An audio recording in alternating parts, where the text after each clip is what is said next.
Friends ఒక్కసారి మాగుతున్న నేరేడు పండ్లు చూపిస్తున్నా చూడండి. ఎక్కడున్నాయి చూడండి, ఎంత కిందికి నా తల మీదనే వాలిపోయింది మొక్క అంతా. చాలా పెద్ద చెట్టు,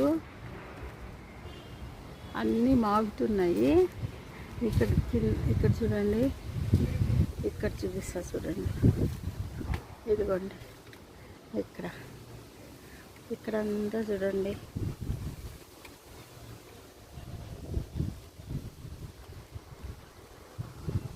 చూస్తున్నారా? నోటితో కోసుకొచ్చండి, అంత కింద ఉన్నాయి. ఇది చూడండి ఫ్రెండ్స్, ఇది నేను గ్రాఫ్టింగ్ చేసిన నేరేడు మొక్క. సీడ్ మొక్కకు ఈ కాయలున్న చెట్టు స్టెమ్ గ్రాఫ్ట్ చేసిన, సక్సెస్ అయింది. ఈసారి ఇంకా చాలా మొక్కలు చేయాలనుకుంటున్నా, చేసి ఫ్రెండ్స్కి అంతా ఇద్దామనుకుంటున్నాను. ఉంటా ఫ్రెండ్స్, బాయ్.